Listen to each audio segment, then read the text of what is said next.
El niño prodigio que desafió los límites del pensamiento humano. En una época de guerras y descubrimientos, donde la razón y la fe chocaban con furia, nació un genio que desafiaría los límites del pensamiento humano. Un niño prodigio, un matemático visionario, un inventor adelantado a su tiempo y, finalmente, un filósofo marcado por la angustia existencial. Este niño extraordinario vino al mundo el 19 de junio de 1623 en una tranquila ciudad, en medio de una Francia convulsa donde el arte, la ciencia y la religión se entrelazaban en un baile perpetuo de descubrimientos y conflictos. Su padre, un magistrado con una mente analítica y una curiosidad insaciable, y su madre, una mujer de espíritu amable pero de salud frágil, crearon un hogar impregnado de amor por el conocimiento. Desde muy pequeño, este niño mostró señales de una inteligencia fuera de lo común. No era un niño ordinario que se conformaba con los juegos infantiles de la época. Su mente parecía estar siempre en otro lugar, atrapada en un torbellino de preguntas. A menudo se le encontraba observando atentamente los objetos que lo rodeaban, preguntándose por qué caían al suelo y no flotaban en el aire, o por qué las sombras cambiaban de forma a lo largo del día. A los 3 años, sus balbuceos se convirtieron en frases sorprendentemente estructuradas, y antes de los 5 ya formulaba preguntas que desafiaban la paciencia de los adultos. Pero su niñez no estuvo exenta de dificultades. Su madre enfermó cuando él aún era muy pequeño, y la enfermedad fue lenta pero implacable. El hogar pronto se impregnó de una tristeza silenciosa. Aunque era demasiado joven para comprender completamente lo que ocurría, sentía en su interior una inquietud que nunca lo abandonaría. La fragilidad de la vida se convirtió en una sombra que lo acompañó siempre. Cuando tenía solo 3 años, su madre falleció, dejando un vacío en la familia. Su padre, devastado por la pérdida, decidió que se encargaría personalmente de la educación de sus hijos, sobre todo de este niño cuyo talento ya comenzaba a manifestarse. A pesar del dolor de la ausencia materna, la mente del niño no dejó de florecer. A medida que crecía, su curiosidad se volvía más intensa. Su padre, al notar su prodigiosa capacidad intelectual, decidió educarlo en casa. Creía que la educación convencional limitaría su creatividad y prefirió instruirlo en un ambiente libre donde pudiera explorar el conocimiento sin restricciones. Sin embargo, su padre tenía una extraña regla: prohibió a su hijo estudiar matemáticas hasta que tuviera la edad suficiente para comprenderlas adecuadamente. Consideraba que las matemáticas eran demasiado complejas para un niño tan pequeño y temía que su hijo se obsesionara con ellas, descuidando otras áreas del conocimiento. Esta prohibición solo encendió más la chispa de la curiosidad en el niño. Como si las matemáticas fueran un tesoro prohibido, se dedicó en secreto a desentrañar sus misterios. Se dice que, sin ayuda de nadie, descubrió principios fundamentales de la geometría simplemente observando las formas y figuras a su alrededor. Dibujaba en las paredes de su habitación, en el suelo de la casa, tratando de entender los patrones que se formaban.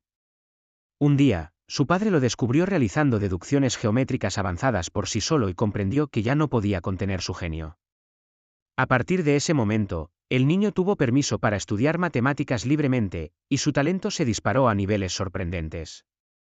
Pero su intelecto no era lo único que lo hacía especial. Tenía una personalidad intensa y apasionada.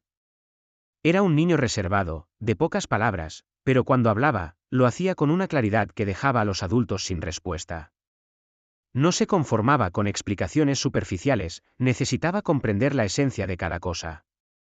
A veces, esta necesidad de precisión lo volvía impaciente e incluso hosco. Su mente funcionaba a una velocidad que los demás no podían seguir, lo que lo llevaba a momentos de frustración cuando no encontraba interlocutores a su altura. Sin embargo, también era un niño profundamente sensible. La pérdida de su madre lo había marcado, y aunque no siempre hablaba de sus sentimientos, su mirada lo decía todo. En las noches, cuando la casa quedaba en silencio, se le veía sentado junto a una ventana, observando las estrellas con una melancolía impropia de su edad. La muerte había sido su primer gran enigma, un misterio que no podía resolver con números ni ecuaciones. Aunque su mente estaba diseñada para la lógica, su corazón latía con una intensidad que lo hacía cuestionarse el sentido de la vida desde muy pequeño. En aquellos primeros años, antes de que la fama y la enfermedad tocaran su puerta, este niño era simplemente un prodigio atrapado en un mundo que aún no estaba listo para comprenderlo del todo. Criado entre números y reflexiones, su vida estaba a punto de dar un giro radical con la mudanza a París en 1632. Con apenas 9 años, dejaba atrás su ciudad natal para sumergirse en el bullicio de la capital francesa. Su padre había tomado la decisión de trasladarse tras la muerte de su esposa, buscando nuevas oportunidades tanto para su carrera como magistrado como para la educación de sus hijos. París era un mundo nuevo y vibrante, un lugar donde la ciencia, la filosofía y las artes florecían, y donde las mentes más brillantes de la época se reunían en tertulias y academias. Desde el principio, su padre supo que su hijo no era como los demás. Mientras otros niños de su edad se distraían con juegos y travesuras, este niño mostraba una curiosidad insaciable. Observaba el mundo con una intensidad inusual, como si cada fenómeno, cada sombra proyectada por la luz de una vela, cada gota de agua deslizándose por una superficie, tuviera un secreto que él estaba destinado a descubrir. Por ello, su padre tomó la decisión de educarlo en casa. No confiaba en que las escuelas convencionales pudieran estar a la altura de la mente excepcional de su hijo. El método de enseñanza de su padre era poco ortodoxo pero brillante. Creía que el aprendizaje debía basarse en la experimentación y el razonamiento más que en la simple memorización. Así, la educación del niño se convirtió en un juego intelectual. Los libros eran importantes, pero aún más lo era la observación y la deducción.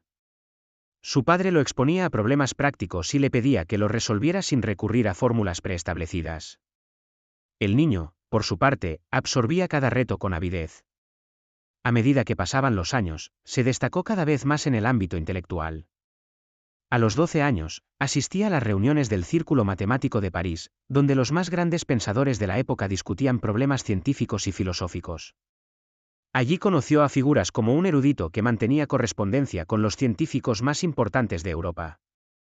Para este erudito, el talento del niño era evidente.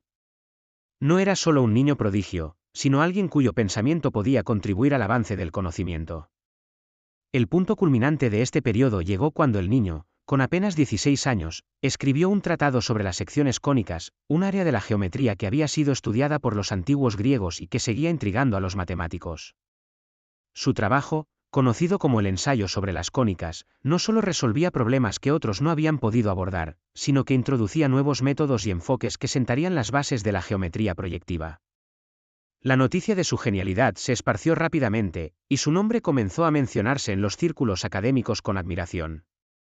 Sin embargo, más allá de los logros intelectuales, lo que realmente distinguía a este niño era su insaciable necesidad de entender el mundo. No se conformaba con aceptar lo que otros decían, sino que quería descubrir la verdad por sí mismo. Su personalidad era una mezcla de humildad y audacia, humilde porque nunca presumía de su talento, y audaz porque no temía desafiar ideas establecidas si encontraba razones para hacerlo. La relación con su padre, aunque marcada por el respeto y el cariño, también tuvo momentos de tensión. El niño era un pensador independiente, y a veces sus ideas desafiaban la visión tradicional que su padre tenía del mundo. Pero al final del día, ambos compartían la misma pasión por el conocimiento y la misma convicción de que la razón debía ser la guía en la búsqueda de la verdad. El año 1639 marcó el final de esta etapa de formación y el inicio de nuevos desafíos. Este niño ya no era solo un prodigio, sino un joven matemático con un futuro prometedor. Su educación, cuidadosamente guiada por su padre, le había dado las herramientas necesarias para enfrentarse a problemas complejos con una lógica impecable. Pero lo más importante era que había desarrollado un amor por la investigación y un sentido de asombro ante el universo que lo acompañarían por el resto de su vida.